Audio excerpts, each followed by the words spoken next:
Viralizou nas redes sociais. Gente, eu não quero trabalhar de CLT. Ah, mas cadê os jovens desses Brasil? Eu não quero trabalhar de CLT, meu. Ninguém vai me obrigar, não. Bota aqui. Nossa, mas corre, pega aqui. Pega a carteira de trabalho, pega. Os vídeos foram gravados por jovens com o discurso de que ter um emprego de carteira assinada significa fracasso. É como se a CLT, a consolidação das leis do trabalho, fosse um retrocesso, uma dinâmica arcaica de trabalho com pouca liberdade. É natural a gente encontrar uma nova geração que não queira, né, ter um tipo de emprego que ela olha os seus pais, né, um emprego precário, com pouca perspectiva de mudança ao longo da vida. Mas isso é um fenômeno também das redes sociais. Você pegar gente tão jovem, né, usando, é um fenômeno ideológico, inclusive. Eu acho que faz parte do contexto que nós vivemos do neoliberalismo, de um ataque aos direitos protetivos que são universais. Isso, infelizmente, tem atingido jovens, muito jovens, que nem sabem o que significa, de fato, CLT e os direitos do trabalho. Esse movimento de rejeição contra a CLT tem explicação. Muitos jovens preferem formas de trabalho alternativas. Por exemplo, trabalhar por conta própria, em plataformas online ou em regimes de contratos mais flexíveis. É uma tendência que entrou no pensamento das novas gerações que buscam por mais autonomia, flexibilidade de rotina e horário e a percepção de que fora da CLT é possível ganhar mais dinheiro. Há uma mudança nas últimas décadas. As novas gerações, se comparamos com as gerações dos nossos pais, avós, aquelas gerações do século XX, que valorizavam um emprego estável, né, uma carreira, isso mudou. Então tem uma mudança cultural importante. Esses jovens, né, é uma reivindicação, inclusive, da sociedade, querem maior flexibilidade, querem um emprego que exerça a criatividade, não querem ter um patrão, não querem ter uma jornada tão rígida de trabalho. Não à toa, o debate entre diminuição da jornada de trabalho, 80% dos jovens são favoráveis por diminuir a jornada de trabalho. As pessoas, elas ficam com essa idealização e começam a achar que o estudar não é importante, que o se esforçar não é importante.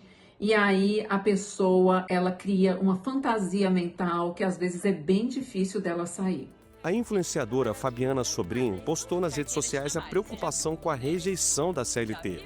O alerta veio depois de uma conversa com a filha de 12 anos e outros adolescentes. Seu medo de ser CLT é qual? Andar de ônibus todo dia. Vocês acham que esse CLT é isso? Pessoa Não, que pega condução, que responde pra chefe? Muita gente, chefe, pessoa mandando.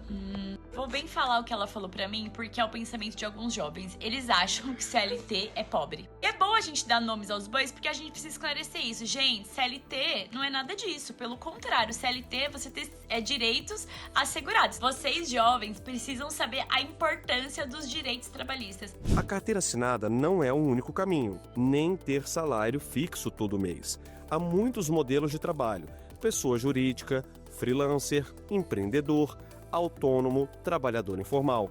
Não importa, o ideal é fazer o que gosta, com vocação e propósito. Mas o que tem acontecido com os jovens, como ouvimos até agora, não é sobre isso, é desinformação. A informação que se tem na CLT é muito equivocada. Por quê? Primeiro, ela não engessa. O que a CLT faz é fixar direitos mínimos para quando se configurar uma relação de emprego. E esses direitos têm repercussão na vida das pessoas que as pessoas não imaginam.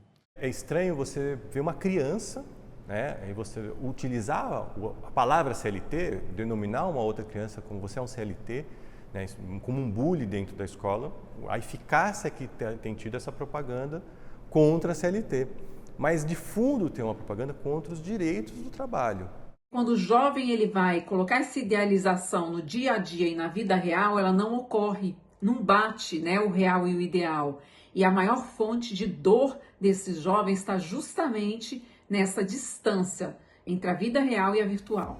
A CLT estabelece direitos e deveres para empregados e empregadores, como a jornada diária máxima de 8 horas, descanso semanal remunerado, férias, pagamento de horas extras, ambiente salubre, aviso prévio, licença maternidade, licença paternidade, 13º salário, proteção contra a demissão sem justa causa e seguro-desemprego. A CLT foi um marco na história do direito do trabalho no Brasil. Para se ter uma ideia, a CLT, o ato inaugural da CLT foi no estádio do São Januário.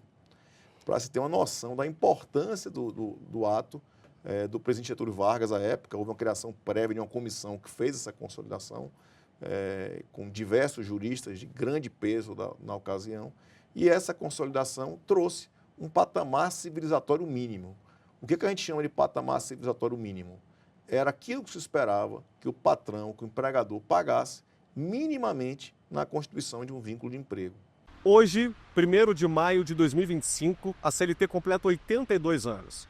São 8 décadas de proteção social e econômica para trabalhadores e empregadores. Uma lei que contribui para a construção de relações de trabalho mais justas e equilibradas, como a saúde e a segurança.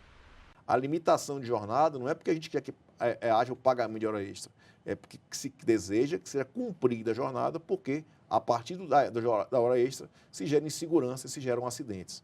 Então, é conhecer o artigo 7º da Constituição, conhecer um pouco da CLT, o texto da CLT, conhecer os seus direitos se aproximando das entidades, inclusive dos sindicatos. A CLT passou por atualizações importantes. Uma das mais emblemáticas foi em 2017, com a reforma trabalhista, que alterou vários pontos da lei, como trabalho intermitente, acordo individual, registro de ponto, parcelamento de férias e direito de greve. O pensamento da Camille vai na contramão dos jovens que mostramos no começo do programa.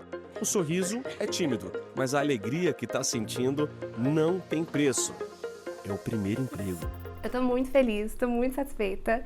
Inclusive surpresa, porque eu não esperava que eu ia amar tanto o CLT, porque a internet, as pessoas falam muito mal do CLT, mas eu tô amando. Ela é videomaker e desde que formou há 4 anos, trabalhou como freelancer. Tinha lá as suas vantagens. Liberdade, você tem flexibilidade no seu horário. Eu sou muito noturna, então eu amo trabalhar de madrugada e ficar de manhã dormindo, fazendo outras coisas. Então isso funcionava muito bem pra mim. Mas tinha também as desvantagens. A parte ruim do freela é a instabilidade. Então, tinha meses que eu tinha muito trabalho, muitas coisas pra fazer, inclusive ganhando muito bem. E aí tinha outros meses que eu não tinha nada e não ganhava nada. E aí você tem que ser muito organizado financeiramente também. Enfim, muito organizado pra você conseguir pagar suas contas e fazer tudo certinho, porque nem todo mês é garantido. A rotina mudou. Vou ser muito sincera, gente, eu acordava meio-dia, que eu acho muito errado, mas eu acordava meio-dia e meu dia ia começar de verdade lá pras 3 horas, porque eu ia almoçar, andar com meu cachorro, nananã. Então meu dia era muito curto, eu não aproveitava muito bem a vida, né? Aí eu pensei, acho que eu quero uma rotina, eu quero estabilidade. Hoje, ela sabe dos direitos garantidos pela CLT. Freela não tem PJ, não tem benefícios, você meio que tá sobrevivendo. E no CLT não, você tá sobrevivendo também, mas você tá sendo mais cuidado, você tem seus direitos como brasileiro, como trabalhador, que são maravilhosos.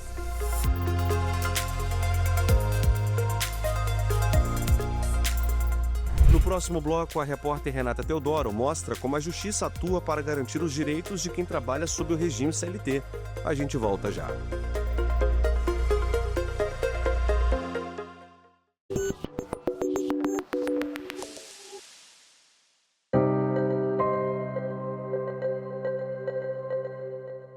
Criada para proteger quem vive do próprio esforço, a Justiça do Trabalho busca equilibrar direitos e deveres entre empregados e empregadores.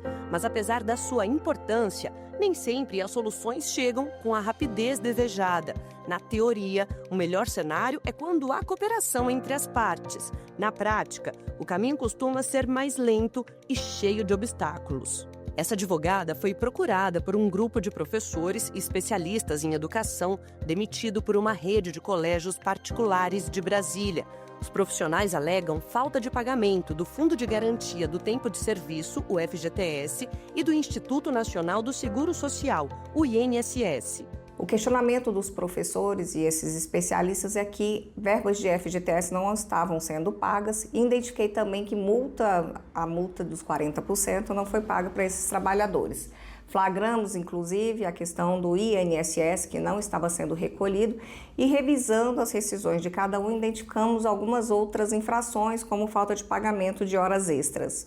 Diferentes canais de mediação foram acionados e nada de acordo.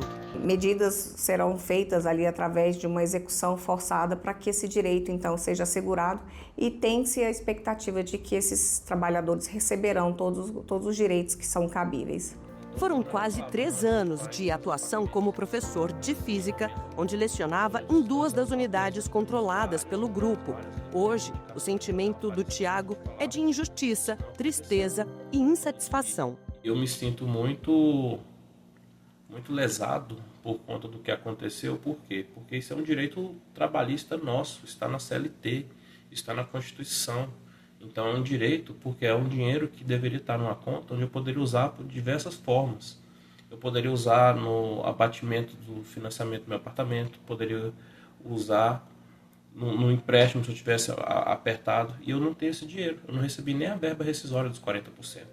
O que ele mais deseja parece simples e até soa como clichê, que a justiça seja feita e se faça presente. Que eu consiga receber todas as verbas rescisórias. No caso, a multa dos 40%, eu tenho certeza que isso vai acontecer, mas eu queria que acontecesse o quanto antes. Exatamente porque eu me senti muito desrespeitado, exatamente porque isso é um direito do trabalhador, do profissional, de ter todas essas verbas sendo pagas mensalmente, todo dia 7 de cada mês, e a gente poder usar esse dinheiro da forma que a gente achar melhor. Um cabelo, símbolo de resistência e beleza, foi o motivo do assédio sofrido pelo Cláudio, publicitário e músico. A entrevista presencial que eu tinha feito com a pessoa que seria meu chefe, ele já deixou claro que não teria gostado do meu cabelo, que não teria gostado da minha atitude, né? Acho que a atitude é usar um cabelo mais ou menos alto, de não usar cabelo baixinho, não usar cabelo de não usar máquina zero, nem nada do tipo, não ser aquela coisa mais controlada. Ele conseguiu a vaga de revisor ortográfico numa empresa de turismo em Brasília. Acumulou outras 4 funções que não condiziam com o salário que ganhava. Mas o problema não foi o excesso de trabalho, e sim de cabelo. O estilo Black Power se tornou incômodo e Cláudio alvo de brincadeiras de mau gosto, chacota e bullying. A minha chefia imediata já vinha descontente comigo desde o momento que eu entrei na empresa, né? E se aproveitou de uma situação, de um evento de Dia dos Pais que aconteceu na sede da empresa para executar um plano de vingança contra mim, né? Que é basicamente mobilizar todos, não todos, mas muitos dos outros setores que tinham na empresa para não deixar eu sair de onde estava acontecendo o evento, especialmente perto de onde estava a mesa de barbeiro, onde iria acontecer o corte de cabelo dos funcionários. O cabelo, especialmente o crespo, sempre foi mais do que vaidade. É expressão, força e identidade. O movimento Black Power ergueu essa bandeira, fazendo do cabelo um grito contra o racismo e a opressão dos padrões brancos. Depois de ser convencido a cortar o cabelo, no dia seguinte, Cláudio pediu demissão. Ele se deu conta de que havia sofrido assédio e recorreu à Justiça do Trabalho. Quando chegou a vez das testemunhas deles falarem, eles simplesmente disseram: pô, a gente fez isso sim, mas a gente achou que você estava dentro da brincadeira, porque você foi sorrindo e tudo mais, e para você estava tudo certo, porque você estava até rindo depois, e a gente achou que você estava gostando do que a gente estava fazendo com você. Casos parecidos com o do Cláudio chegam na Justiça do Trabalho e na Justiça Comum. Estagiários, trabalhadores temporários, informais, terceirizados e autônomos, por exemplo, também podem buscar reparação judicial em casos de assédio moral, e não apenas quem é do regime seletista. A Constituição Federal e o Código Civil estabelecem que o direito à indenização por danos morais não depende do tipo de contrato, e sim da violação de direitos de personalidade. Na maioria dos casos, quando há vínculo empregatício CLT, a ação vai para a Justiça do Trabalho. Quando não há esse vínculo, o processo costuma ser movido na Justiça Comum. Ao proferir a sentença, o magistrado responsável pelo caso não teve dúvidas e o entendimento foi claro. Foi cometido de fato assédio moral, que o conceito deles de brincadeira acabou quando no dia seguinte eu pedi demissão, alegando que tinha sofrido assédio moral, que o assédio moral tinha um certo agravante de racismo pelo fato de eu usar um cabelo semelhante a esse, mas que na época não estava tão alto quanto esse, mas estava alto bastante para chamar atenção. Causa ganha, mente tranquila. Cláudio foi indenizado em R$14 mil, valor que, segundo ele, não paga o trauma que sofreu. Mas, só de saber que a justiça foi feita, o sentimento é de um dano reparado. Eu perco meu sono por outros motivos, mas não por esse. Não por ter processado a empresa, não por ter corrido atrás dos meus direitos. Eu tenho milhões de outras preocupações, de outras causas de insônia e de outras razões pelas quais eu perco meu sono e minha paz e minha tranquilidade. Mas o fato de ter me defendido e corrido atrás dos meus direitos não é uma dessas razões.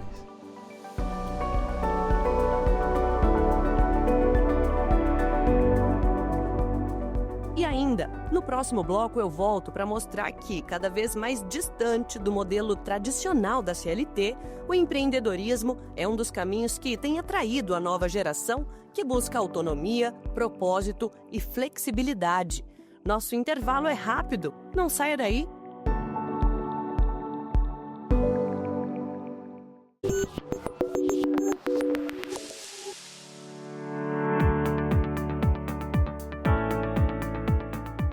Uma geração que está transformando a forma de ver o trabalho e almeja mais do que um salário no fim do mês.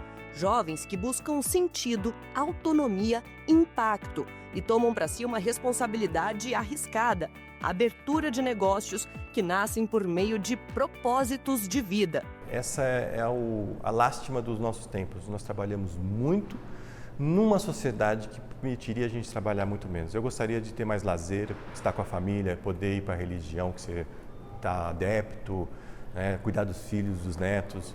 Aí a gente tem cada vez mais trabalhado e as nossas atividades de lazer é para melhorar o nosso trabalho, a produtividade do trabalho. Então você vai fazer um esporte porque você não quer se lesionar ou ficar doente. Então seria bom se nós tivéssemos uma sociedade em que conseguíssemos diminuir o trabalho e as pessoas tivessem essa liberdade de escolher os seus caminhos profissionais, etc. Uma pesquisa da Global Entrepreneurship Monitor, em parceria com o Sebrae, mostra que metade da população adulta no Brasil está envolvida com alguma atividade empreendedora ou tem planos de abrir um negócio nos próximos 3 anos. E os jovens, especialmente os de 18 a 34 anos, lideram esse movimento com entusiasmo e criatividade. Você pode estar se perguntando, mas o que é que mudou na cabeça dos jovens de hoje em dia? Bom, o que antes era visto como estabilidade, aquele combo CLT com plano de saúde, vale-refeição e outras garantias, vem perdendo espaço para algo que a nova geração valoriza muito mais: a liberdade de tempo, de escolha e de expressão. Pelas nossas pesquisas, o Brasil tem 94 milhões de pessoas que ou já são empreendedoras ou querem ser. 47 milhões têm uma empresa ou são profissionais autônomos, conta própria, e mais 47 milhões querem abrir um negócio, têm um sonho ou uma vontade de abrir um negócio nos próximos 3 anos. Além disso, em termos de sonho mesmo, a gente nas pesquisas pergunta para o cidadão brasileiro qual que é o sonho dele. E o terceiro maior sonho do brasileiro é ter o seu próprio negócio. Nessa dinâmica de começar do zero e fazer de tudo, Anne sabe bem como funciona. Decidiu empreender no final de 2018 com Dindim Gourmet, porque não encontrava emprego na área dela, de recursos humanos. Eu já era formada em RH na época, só que eu mandava currículos, o pessoal não me chamava. E eu tinha 23 anos ali, naquela flor da idade em que a gente quer sair, quer se divertir, quer comprar coisas, e eu não tinha esse dinheiro. E em uma festa de noivado que eu fui, de uma grande amiga minha, ela tinha comprado os Dindins gourmets e lá foi a primeira vez que eu provei um geladinho gourmet. Então, assim que eu vi o geladinho, me bateu o olho e falei, é isso, vou começar a vender os geladinhos gourmets também. juntou uns trocados e fez a primeira receita. Inovou com sabores inusitados, como coco com caramelo de pudim, bacon e creme de caramelo salgado. Além, claro, do carisma e do toque da energia nordestina. Pedi a ajuda da minha mãe para que nós duas juntas elaborássemos receitas para os din-dins. Então, assim que eu comprei o material e a gente tinha a nossa receita, fiz todas elas e já saí para vender na rua, ali no bairro onde eu morava. Também teve desafios com a parte burocrática, como a gestão financeira do negócio. Mas hoje já consegue fazer dessa aposta seu sustento de vida. Cresceu, se desenvolveu como empreendedora e dominou também o digital. Se mantém constante nas redes sociais, ensina receitas e revela alguns truques. Além de din-din, dá para fazer torta também com isso aqui. Tortinha mesmo para você vender, minha irmã. Então abre esse teu olho, viu? E uma das formas que eu faço isso é mostrando a minha rotina, mostrando os bastidores com os din-dins na produção, mostrando os perrengues que eu passo e também mostrando o conteúdo. Eu também gero conteúdo para outras redes sociais, em que eu ensino as pessoas a fazer receitas, dou dicas de empreendedorismo, conto um pouco mais da minha história, conto os erros, os acertos. Tudo isso faz com que as pessoas se conectem comigo e com a marca, fazendo com que eu venda mais. Por trás do sonho de ser dono do próprio negócio está o desafio de ser o próprio chefe, aliás, um bom patrão. É o que a Marcela vive hoje. A empreendedora cultural decidiu abrir um negócio que faz sentido para ela e para o que ela acredita. Eu tive mais vontade de construir um espaço meu em que eu pudesse garantir esses direitos do que realmente seguir nessa dinâmica em que eu sentia que eu não estava construindo algo relevante e com propósito para mim. Entre as experiências profissionais que teve, a CLT também esteve presente na vida da Marcela. Ela conta que foi feliz, realizada, mas queria ir além. Apesar da segurança da CLT, que eu valorizo e que eu acho muito importante, eu entendo também que é importante que eu construa, para mim, um projeto meu, em que eu possa também colocar as regras do jogo, né? De forma que as pessoas que estão junto ali de mim também consigam ter um equilíbrio entre vida e trabalho, né? Isso é algo que é muito importante. Ela tem se especializado com cursos e mentorias, só que no dia a dia se depara com várias questões que envolvem a abertura de um negócio. É definitivamente um universo novo e cheio de descobertas pelo caminho. É um desafio muito grande, é um desafio também. Eu acho que todos os aspectos também burocráticos, legais, financeiros. Então é a primeira vez que eu estou me deparando de uma forma, nessa dimensão, assim, com a responsabilidade que você tem que ter ao criar um negócio também. Porque não é só a ideia, não é só o criativo, mas a gente está lidando com a vida das pessoas, né? É um espaço onde as pessoas vão trabalhar, é o espaço onde eu vou trabalhar. Então, isso está exigindo uma preparação muito grande mesmo. Gerente de estratégia do Sebrae Nacional, André fala que, para essa etapa inicial, é preciso estar capacitado no geral, ser o famoso faz tudo. Você tem que estar muito bem sentado nas necessidades que você tem para abrir um negócio, entender seu mercado, se entender como empreendedor, entender o que é necessário para abrir um negócio e principalmente o que é necessário para você desenvolver esse negócio. Aprender um pouco de tudo a cada dia. Nunca parar de aprender, nunca parar de se aperfeiçoar até que você consiga contratar ou se associar com pessoas que vão dividir com você os desafios e você possa focar, nichar cada vez mais no que você realmente é melhor ali naquela empresa. Para que o sonho do próprio negócio dure mais que a empolgação, o preparo, a resiliência e o planejamento financeiro são fundamentais. Marcela deu uma sorte danada, porque além de contar com o apoio da família, em especial do pai, que está acompanhando todo o projeto de pertinho, ele ainda carrega a experiência do Sebrae, onde atuou por mais de 25 anos. E é nítido que o cuidado entre os dois é recíproco. Desde o início, eu acreditei que era uma oportunidade, né? Apesar de saber que é difícil, mas eu sabia que ela, eu tenho quase que certeza que ela tem as características para tocar, né? Ela tem habilidades humanas de lidar com pessoas e tudo mais. lidar com o pai é mais difícil um pouco, mas com as outras pessoas ela tem essa habilidade assim, inata, sabe? Como a mãe também tem, como eu também tenho. Então ela tem essas características. O empreendimento está em reforma, mas logo ganhará corpo, cara e cor. Daqui a algum tempo, ela já sabe direitinho como quer ver esse sonho acontecendo. Eu imagino a Glória como esse espaço realmente de troca, de construção, de liberdade e de autonomia também para as pessoas que estão construindo esse espaço. Então, eu imagino a Glória realmente como esse espaço vibrante, criativo, diverso e um lugar em que a cultura e as pessoas sejam valorizadas.